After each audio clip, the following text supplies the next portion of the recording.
রহমতুল্লাহি ওয়া বারাকাতুহু। আলহামদুলিল্লাহি ওয়াহদা ওয়াসসালাতু ওয়াসসালামু আলা মান লা নাবিয়্যা বা'দা, আম্মা বা'দ। সম্মানিত দর্শক ও শ্রোতা মণ্ডলী, আল্লাহর মেহেরবানিতে আমরা বিগত অধ্যায় সপ্তম অধ্যায়ে যে আমাদের কিতাবুত তাওহীদের যে বিস্তারিত পরিচয় লেখক রাহিমাহুল্লাহ তুলে ধরেছেন তাওহীদের, এরপর তাওহীদের বিপরীত যেটা শিরক, ছোট শিরক, এগুলার ধারাবাহিক আর যেগুলা অধ্যায় আমরা ইতিপূর্বে দুইটা অধ্যায় শুনেছি এরই আর শেষ পর্যন্ত সবগুলাই মূলত এই যে আরও বিস্তারিত ব্যাখ্যা, ওই তাওহীদেরই ব্যাখ্যা। তাওহীদের ব্যাখ্যা লেখক রাহিমাহুল্লাহ দুইভাবে তুলে ধরেছেন। একটা হচ্ছে সরাসরি তাওহীদের পরিচয়, আর দ্বিতীয়ত তাওহীদের বিপরীত যেটা, সেটা জানার মাধ্যমে তিনি তুলে ধরেছেন ব্যাখ্যা। তো এরই অষ্টম অধ্যায় এতে তিনি বলছেন মা যা ফির রুকা ওয়াত তামায়েম, যা কিছু রুকা এবং তামায়েমের বিষয়ে এসেছে কোরআনে এবং হাদিসে বা এই অধ্যায়ে, সেগুলোর বর্ণনা। তো রুকা তামায়েম এটা আমরা সংক্ষিপ্ত বলি, আরও আসবে সামনে। রুকা বলা হয় যে তন্ত্রমন্ত্র, ঝাড়ফুঁক, আমরা সহজ ভাষায় কি বলি, ঝাড়ফুঁক। কিন্তু এটা শরীয়ত, তন্ত্রমন্ত্র সাধারণত যেটা শরীয়ত বহির্ভূত, অবৈধ, সেটার ক্ষেত্রে ব্যবহার হয়, তাই না? আর ঝাড়ফুঁক এটাও জায়েজ হতে পারে, না জায়েজ হতে পারে। শরীয়তসম্মত হলে কোরআন হাদিস দ্বারা যদি ঝাড়ফুঁক পড়ে ওইটাকে ফু দেওয়া হয়, এমনকি পানিতে ফু দিয়েও যদি সেটা ব্যবহার করা হয়, সেটা কি হবে, জায়েজ হবে, কোনো এটাতে সমস্যা নেই। আর যদি তাবিজ কবজ, তাবিজ সম্পর্কেও এখানে এই হাদিসে এই অধ্যায়ে লেখক রাহিমাহুল্লাহ স্পেশালভাবে উল্লেখ করেছেন। তামাইম যেটাকে ওই যে বললাম যে পুঁতি বা দানা, এগুলা ব্যবহার করা, এগুলা ব্যবহার করা কিসের কারণে? রোগ ব্যাধি প্রতিহত করার জন্য বা দূর করার জন্য। এখানে দুইটা শব্দ, দুই অর্থ বোঝায়। প্রতিহত অর্থাৎ আসে নাই, টেকেল দিবে, তাই না? আর দূর করা, এসে গেছে, সেটাকে সারাবে। তো দুই নিয়তে এই ঝাড়ফুঁক, তাবিজ কবজ, এগুলা ব্যবহার সম্পর্কিত এটা অধ্যায়। এখানে লেখক রাহিমাহুল্লাহ এই সংক্রান্ত যে আগেরই অধ্যায়েরই এটা সম্পর্ক বলতে পারি আমরা। ফিস সাহিহ, তিনি বলছেন ফিস সাহিহে, অর্থাৎ বুখারী মুসলিম শরীফে এসেছে, আন আবি বাশিরিন আল আনসারী রাদিয়াল্লাহু তাআলা আনহু, আবু বাশির আল আনসারী প্রখ্যাত সাহাবী, তিনি বর্ণনা করছেন যে আন্নাহু কানা মা রাসূলুল্লাহ সাল্লাল্লাহু আলাইহি ওয়াসাল্লাম ফি বা'দি আসফারিহি ফাআরসালা রাসূলা। তো এই আবু বাশির আল আনসারী তিনি কোনো সফরে রাসূলুল্লাহ সাল্লাল্লাহু আলাইহি সাল্লামের সাথে ছিলেন, তাই না? এরপরে ফি বা'দি আসফারি ফাআরসালা রাসূলান, তো দেখলেন উনি যে একজন তিনি প্রতিনিধি পাঠালেন।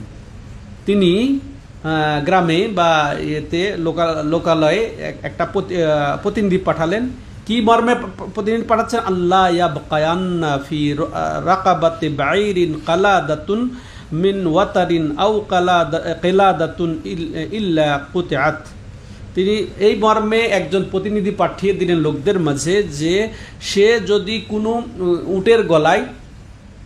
উটের গলায় রশির মালা পায়, বা এটা বিশেষ মালা, এটা তারের মালা, বা এটা ধনুকের এতে যে ব্যবহার করে রশি একটা, বা তার যেটা ব্যবহার করে, ওইটার বিশেষ তারা লাগাতো, এটা দিয়ে গলায় হার হিসেবে ব্যবহার করত এই জন্তুর, অর্থাৎ বিশেষ করে উট, তখন তো ছিল বেশি, উট গাধার এগুলার হতে পারে, তো এটা ব্যবহার করত, ওটাই হার। তো বলছে যে ওই প্রতিনিধিকে এই মর্মে নির্দেশ দিয়ে পাঠালেন সে যেন উটের গলাতে কোনো রকমের এই যে তারের মালা বা এই যে রশির মালা না দেখতে পায়, অর্থাৎ দেখলেই যেন সেটা কি করবে, কেটে দিবে।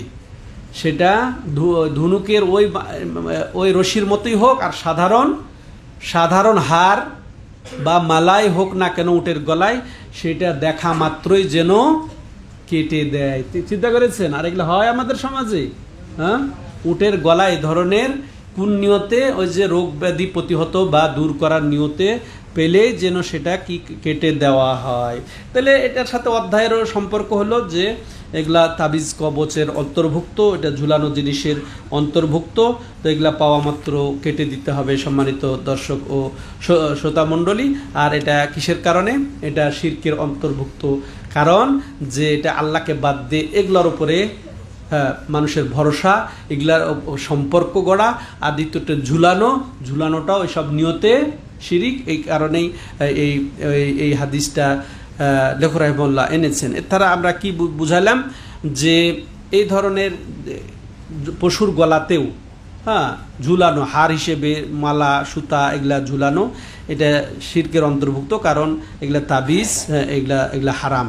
তো এগুলা দেখেন রাসূলুল্লাহ সাল্লাল্লাহু আলাইহি ওয়াসাল্লাম তাকে প্রতিনিধি হিসেবে পাঠালেন এগুলা কেটে দেওয়ার জন্য। এটা কি, যে এটা গর্হিত জিনিস, অন্যায় জিনিস, শিরক, এগুলাকে প্রতিহত করার এখানে আমরা দিশা পেলাম।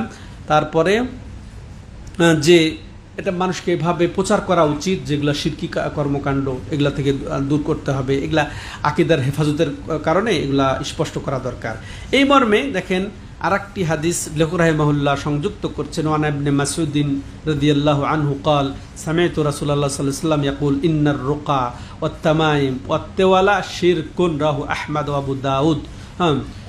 প্রখ্যাত সাহাবী আব্দুল্লাহ ইবনে মাসউদ রাদিয়াল্লাহু তাআলা আনহু বর্ণনা করছেন যে রাসূলুল্লাহ সাল্লাল্লাহু আলাইহি সাল্লাম বলেছেন কি, ইন্নার রুকা ওয়াত তামাইম ওয়াত তাওয়ালা শিরক, যে নিশ্চয়ই রুকাটা ওই যে বললাম যে তন্ত্রমন্ত্র হতে পারে, আর যেটা আসলে এখানে তন্ত্রমন্ত্রের উদ্দেশ্য যেটা কোরআন হাদিসের দলিলবিহীন, যেটা ঝাড়ফুঁক, সেটাই মূলত উদ্দেশ্য, যেহেতু এটা শিরকের অধ্যায়ে আনা হয়েছে। এছাড়া যেটা কোরআন এবং হাদিস অনুযায়ী বা আসমাই সিফাতের যেগুলা হয়ে থাকে সেগুলা এর অন্তর্ভুক্ত নয়, সেই বৈধ। তাহলে এখানে বোঝা গেল ঝাড়ফুঁক এখানে অপশন আছে দুইটি, বৈধ ঝাড়ফুঁক এবং অবৈধ ঝাড়ফুঁক। বৈধ কোনটা, যেটা কোরআন হাদিসের দলিল অনুযায়ী, মনে থাকবে আসমাই সিফাত অনুযায়ী, তো যেগুলা নবী সাল্লাল্লাহু আলাইহি সাল্লাম প্রদত্ত, তো সেগুলা। তো এই আর এছাড়া দলিলবিহীন যেগুলা, তন্ত্রমন্ত্র দিয়ে যেগুলা, তো সেগুলো হচ্ছে এটা হচ্ছে এই শিরকের অন্তর্ভুক্ত, নিষিদ্ধ ঝাড়ফুঁক। ওয়াত্তামাইম, তামিমা ইতিপূর্বে বলা হয়েছে যে যা কিছু ঝুলানো হয়, যা কিছু যে রোগ প্রতিহত করা, বিপদ আপদ প্রতিহত করা বা পতিত হয়েছে দূর করার নিয়তে কিছু ঝুলানোকেই, সেটা পুঁতি হোক আর দানা হোক বা অন্য কিছুই হোক না কেন, সেটা কিসের অন্তর্ভুক্ত? তাবিজ। আমরা সাধারণত তাবিজ বলি। তাবিজ সম্পর্কে একটা কথা আপনাদের জেনে রাখা ভালো, তাবিজ আসলে আরবি শব্দ, এটা কোরআনের শব্দ। তাবিজ তাওয়াদ মানে আশ্রয় গ্রহণ করা। কুল আউযু বিরাব্বিন নাস, কুল আউযু বিরাব্বিল ফালাক, কুল, এই যে কুল, তারপর আউযু বিল্লাহি মিনাশ শাইতানির রাজিম। আউযু মানে আলতাজু আতাসিম, আমি আশ্রয় প্রার্থনা করি। এটা তাবিজের অর্থ হচ্ছে আশ্রয় প্রার্থনা করা। তাহলে দেখেন এই শব্দটা কত গুরুত্বপূর্ণ শব্দ।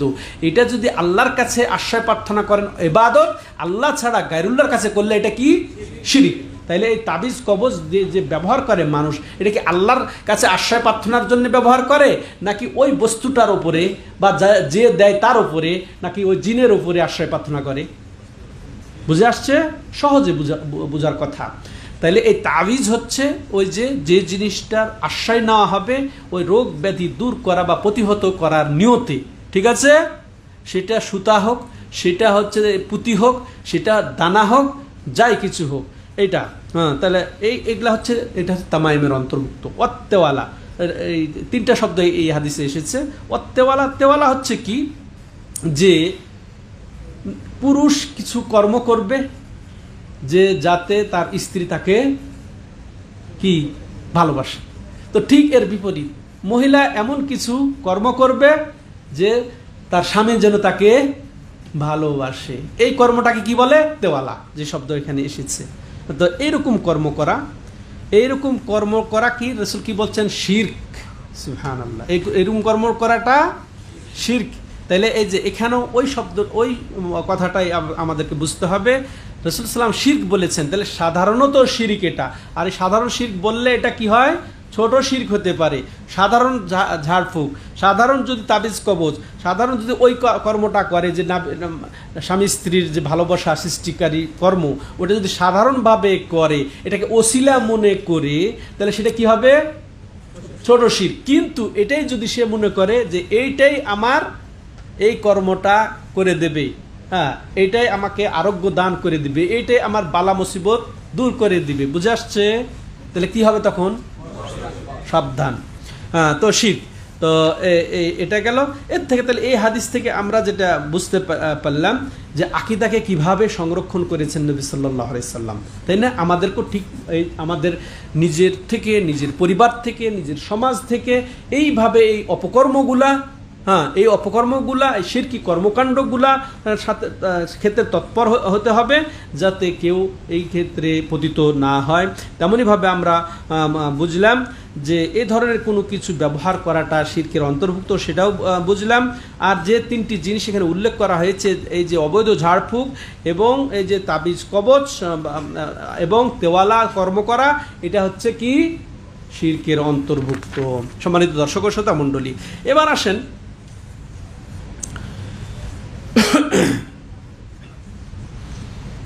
এখানে আরেকটা জিনিস স্পষ্ট করা ভালো যে ঝাড়ফুঁকের কথা বলা হয়ে গেল যে ঝাড়ফুঁক দুই প্রকার, একটা যেটা বৈধ এবং একটা অবৈধ। তো এখানে মূলত অবৈধটা এখানে উদ্দেশ্য, এই অধ্যায়ে অবৈধটা উদ্দেশ্য, হাদিসে এটাই উদ্দেশ্য। তেমনইভাবে তাবিজ কবচও হচ্ছে দুই ধরনের।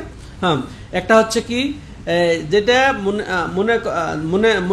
যেটা এই কোরআন এবং হাদিস, কোরআন বহির্ভূত যে তাবিজ কবচ, এটা ঐক্যমতে এটাকে মামনু বা এটা নাজাইজ, ঠিক আছে, যেটা শিরকের মধ্যে জড়িত আছে, এতে কোনো সন্দেহ নাই।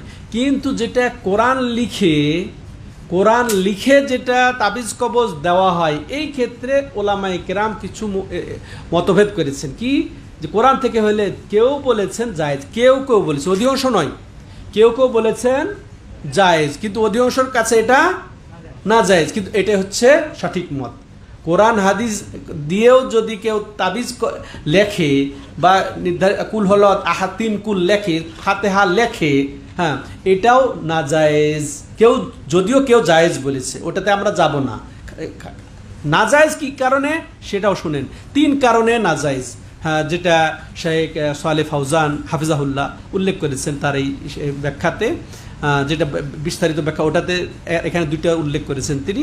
সেটা কি যে যতগুলা এই তাবিজ কবজ সম্পর্কিত যে একটা হাদিস পেলেন না, এটাতে একটা আমভাবে সব তাবিজ কবজ সম্পর্কেই সতর্ক করেছেন। ঝাড়ফুঁকের মতো কোন রকমের এখানে আলাদা নেই যে বৈধ ঝাড়ফুঁক হলে, দলিলযুক্ত ঝাড়ফুঁক হলে সেটা জায়েজ হবে, এরকম কোনো অপশন তাবিজ কবজের ক্ষেত্রে নেই যে এরকম কোরআন থেকে হলে এটা জায়েজ হবে, এর মর্মে কোনো হাদিস নেই।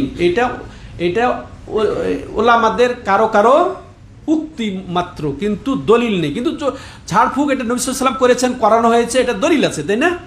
ফাতিহা এটা রুকা, এটা ঝাড়ফুঁকের সূরা, শুনেছেন, কুল আউযু বিরাব্বিল কুল ইস্তিআযা, এগুলো দিয়ে আপনি ঝাড়ফুঁক করেন, সমস্যা নেই। কিন্তু এরকম কোনো পার্থক্য তাবিজ কবজের ক্ষেত্রে কোনো দলিল নেই। বুঝে আসলো? তাহলে প্রথম। দ্বিতীয় কারণ হচ্ছে, আপনি যদি তাবিজ কবজ এই যে কোরআন হাদিস দিয়ে শুরু করেন, তাহলে ওই যে অবৈধ তাবিজ কবজ আর ঠেকানো যাবে, এই দরজা বন্ধ করে দেওয়ার জন্য ওটাও নিষেধ। আর তৃতীয় কারণ হচ্ছে কি যে তাবিজ কবজ যদি কোরআন দিয়ে ব্যবহার করা হয়, সূরা ফাতিহা দিয়ে 3 কুল দিয়ে, তো এটা কোরআন, আর কোরআন নিয়ে আপনি টয়লেটে যাবেন, তাবিজ কবজ মাঝাতে বেঁধে গলায় ঝুলিয়ে, তো এরা টয়লেটে যাবে না। আর রাসূলুল্লাহ সাল্লাল্লাহু আলাইহি ওয়াসাল্লাম তার আঙ্গুলে মুহাম্মাদুন রাসূলুল্লাহ ছিল, এটা থাকার, আল্লাহ শব্দটা রব্বুল জালালা থাকার কারণে ওটা খুলে যেতেন তিনি। আর আপনি তাবিজ কবজ নিয়ে আপনি খুলে যাবেন নাকি বাথরুমে যাবেন আপনি? ঠিক আছে। এছাড়াও কত বাচ্চাদের হলে পেশাব লাগবে, এটা অবমাননা। আর এই জন্য আল্লাহ রাব্বুল আলামিন কোরআন নাজিল করেন নাই, ঠিক আছে, এই কারণে নিষিদ্ধ। এবার আসেন সম্মানিত দর্শক, আর 2-1টি রেফারেন্স এই মর্মে দিয়ে শেষ করি। আন আব্দুল্লাহ ইবনে উকাইমিন মারফুআন, এটাও আব্দুল্লাহ ইবনে উকাইম ইনি মারফু হিসেবে বর্ণনা করছেন, মান তাআল্লাকা শাইয়ান উকিলা ইলাইহি আল্লাহু আকবার। একটার পর আরেকটা আরো কঠিন শব্দ এখানে হাদিসে এসেছে। যে ব্যক্তি কোনো কিছু ঝুলালো, কোনো কিছু, এখন আপনি মাদুলি ঝুলান, আর আপনি কড়ি ঝুলান, আর আপনি সুতা ঝুলান, আর আপনি যাই বলবেন না কেন, এমন একটা শব্দ যে এমন কিছু ঝুলালো, উকিলা ইলাইহি, যে যেটা ঝুলাবে সেটা তার দিকে তাকে সোপর্দ করে দেওয়া হবে। তুই তার দিকেই থাক, তাকে নিয়েই থাক, আল্লাহ তোর দায় দায়িত্ব নেবে না। এখানেও ওটাও 2টা অর্থ।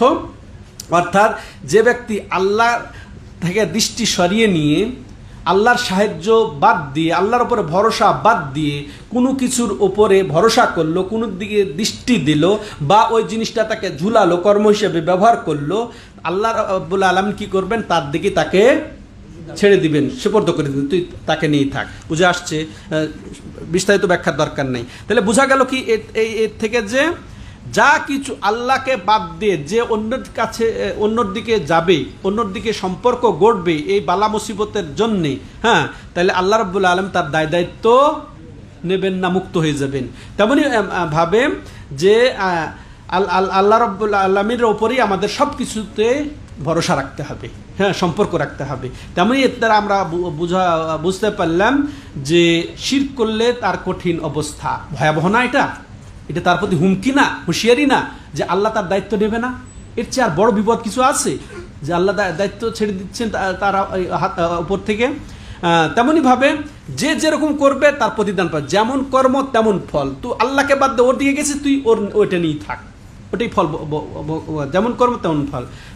তেমনই ভাবে তো এই যে এর ফল ভালো হতে এটা কখনো ভালো হবে না, এটা আমরা বুঝতে পারি। আর একটা এই ক্ষেত্রে লেখক রাহিমাহুল্লাহ ইমাম আহমদ বিন হাম্বালের বর্ণনা পেশ করেছেন। আর রুয়াইফে রাদিয়াল্লাহু তাআলা আনহু থেকে কালা, তিনি বলছেন, কালা রাসূলুল্লাহ সাল্লাল্লাহু আলাইহি ওয়াসাল্লাম, ইয়া রুয়াইফে লাল্লাল হায়াতা সাতাতুল বিক ফা আখবিরিন নাস আন্না মান আকাদা লিহয়াতাহু আও তাকাল্লাদা ওয়াতারান আও ইস্তানজা বিরাজি দাব্বাতিন আও আযমিন ফাইন্না মুহাম্মাদান বারিউম মিন, নাসালুল্লাহ সালাম আল আফিয়া। এত কঠিনভাবে রাসূলুল্লাহ সাল্লাল্লাহু আলাইহি সাল্লাম বলেছেন তাবিজ কবজের দরজা টোটালি বন্ধ হয়ে যাওয়ার কথা ছিল, কিন্তু তাবিজ কবজ একেবারে আকাশচুম্বী এখন বর্তমানে, তাই না? কয়জন বেঁচে আছে তাবিজ কবজ থেকে? অথচ তাকে শোনেন যে রাইফ রাদিয়াল্লাহু তাআলা আনহু বলছেন যে রাসূলুল্লাহ সাল্লাল্লাহু আলাইহি সাল্লাম তাকে, রাইফে সাহাবীকে একদিন বলছেন, ইয়া রাইফে লাল্লাল হায়াতা সাতাতুল। এখানে রাসূলুল্লাহ সাল্লাম একটা ভবিষ্যৎবাণী করছেন যে ইয়া রাইফে সাহাবী তাকে বলছেন যে তোমার হয়তো দীর্ঘায়ু, তুমি তো হয়তো দীর্ঘ আয়ু পাবে, তুমি বয়স অনেক পাবে। আখবিরিন নাস, তুমি যখন দীর্ঘায়ু পাবে, এখন হয়তো নাই মানুষ, ও যারা ব্যতিক্রম করবে, যারা পরিপন্থী তাওহীদ পরিপন্থী কাজ করবে, এখন নাই, কিন্তু তোমার বয়স বেশি পাবে, তুমি ওই সময় দেখবে মানুষকে, তো তুমি ওই মানুষদেরকে বলে দিও কি, আখবিরিন নাসা আন্না মান আকাদা লিহয়াতাহু আও তাকাল্লাদা ওয়াতরান আও, হ্যাঁ, যদি মানুষকে জানিয়ে দাও যে ব্যক্তি দাড়িতে গিরো লাগাবে, দাড়িকে নিয়ে খেলবে, দাড়ির অবস্থা স্টাইল দেখেছেন আজকে? রাসূলুল্লাহ সাল্লাল্লাহু আলাইহি ওয়াসাল্লাম ওই সময় বলেছেন গিরা লাগাবে, হ্যাঁ, এই করবে সেই করবে, এই একটু কাটবে, একটু বাড়াবে, একটু ছড়বে। কালকে আমাদের অফিসে আসছিল, সে ইসলাম কবুল করেছে বটে, কিন্তু দেখি ওই বেশভূষা ছাড়ে নাই, পুরা এদিক ক্লিন কইরা নিচে দিয়ে এই একেবারে নিচে রেখে দিয়েছে, আবার কেউ এই দিক কেটে ওপরে রেখে দেয়, কি এইরকম করে আল্লাহুল মুস্তাআন। হ্যাঁ, আল্লাহুল মুস্তাআন, আল্লাহ আমাদের সবাইকে হিদায়াত দান করেন। হ্যাঁ, অর্থাৎ এখানে এক কথায় বুঝতে হবে, দাড়ি নিয়ে ছিনিমিনি খেলবে, দাড়ি নিয়ে যে ছিনিমিনি খেলবে, হ্যাঁ, গিরা দেখ যেভাবে করুক না কেন, যে করবে, আও তাকাল্লাদা ওয়াতরান, বা সে কি করবে, ওই যে আগে যেটা গেল যে সে ওই যে মালা পরাবে, জীব জানোয়ারকে সে রশি বা তার বা সুতার যে মালা পরাবে, আও দ্বিতীয় ইয়া গেল নিষিদ্ধ জিনিস, বিরোধী জিনিস, শরীয়ত বিরোধী, দাড়ি নিয়ে ছিনিমিনি খেলা, তারপরে গলায় এইভাবে ঝুলানো, তারপরে আও ইস্তানজি রাজি দাব্বাতিন, পশুর মল দিয়ে যে কুলুপ ব্যবহার করবে, আও আজমিন বা হাড্ডি দিয়ে কুলুপ ব্যবহার করবে, সে কি ফাইন্না মুহাম্মাদান বারিউম মিন, জানিয়ে দাও যে তার থেকে মুহাম্মদ সাল্লাল্লাহু আলাইহি সাল্লাম মুক্ত। নাউযুবিল্লাহ, চিন্তা করেছে, তার থেকে মুহাম্মদ মুক্ত। আর ওই এর আগের এতে কি বললাম যে আল্লাহ তাকে কখনো সফলতা দেবেন না। আর তারপরে আরো কি পেলাম যে আল্লাহ আরো কি পেলাম যে আল্লাহ তাকে, যেটা আরো কঠিন শব্দ গেছে, যাই হোক, তো এখানে তাহলে কঠিন শব্দ এসেছে যে মুহাম্মদ সাল্লাল্লাহু আলাইহি সাল্লাম তার থেকে মুক্ত বা তার সাথে কোনো সম্পর্ক নেই, নাউযুবিল্লাহ। তো এর থেকে আমরা পেলাম যে এই হাদিস থেকে যারা আমরা বুঝতে পারলাম যে মানুষকে সৎ কাজের আদেশ যেগুলা এগুলা জানিয়ে দেওয়া উচিত। হ্যাঁ, যে যেমন রয় থেকে রাসূলুল্লাহ সাল্লাম জানিয়ে দিলেন যে এগুলা জানিয়ে দাও মানুষকে যে এই দাড়ি এগুলা নিষিদ্ধ ছিল, তাই না? এগুলা জানিয়ে দিতে বলেছেন। অতএব আমরাও যেন যা কিছু আল্লাহ প্রদত্ত রাসূল প্রদর্শিত আদেশ সেগুলো যেন মানুষকে প্রচার করে দেয়, যা নিষেধ তাও যেন জানিয়ে দেই। এর থেকে আমরা এটা গ্রহণ করলাম। তারপর এর থেকে আরও যেটা আমরা বুঝলাম, দাড়ি সম্মান আমরা যেন বজায় রাখি, যারা দাড়ি রাখে তারাও যেন আমরা সম্মান বজায় রাখি। হ্যাঁ, যারা অতএব দাড়ির সম্মান আমাদের সবাইকে করা উচিত, তাই না? তো এই নিয়ে ছিনিমিনি খেলা, এই নিয়ে খেল তামাশা করা মোটেও ঠিক না। কেটে ছেটে উমুক তুমুক এগুলা আমাদের উচিত হবে না। তেমনইভাবে আরও আমরা যেটা জানতে পারলাম যে মালা পরা এগুলা পরা এগুলা সব শিরকের অন্তর্ভুক্ত, যেগুলা আমরা আগেও জেনেছি। তারপরে আরও এখানে বাড়তি যেটা জানলাম যে পশুর মল দিয়ে বা হাড্ডি দিয়ে ইস্তেঞ্জা করাটাও এটা শরীয়ত বহির্ভূত, বা রাসূল সাল্লাল্লাহু আলাইহি সাল্লামের নিষেধাজ্ঞাকে অবজ্ঞা করা এগুলা নিষেধ করেছেন রাসূলুল্লাহ সাল্লাল্লাহু আলাইহি সাল্লাম। এর থেকে আমাদেরকে সতর্ক হতে হবে। আর একটা থেকে গেছে প্রখ্যাত তাবির উক্তি, সেখানে আন সাঈদ ইবনে জুবাইর قال সাঈদ ইবনে জুবাইর রাদিয়াল্লাহু তাআলা আনহু বলেছেন, মান কাতা তামিমাতান মিন ইনসানিন কানা কাঈদল রাকাবা ওয়া রাওয়াহু ওয়াকি ওয়ালাহু আন ইব্রাহিম কানু ইয়াকরাহুনা তামাইমা কুল্লাহা মিনাল কোরআনে ওয়া গায়রিল কোরআন। এটা না বললে স্পষ্ট হবেই না বা সম্পূর্ণ হবেই না।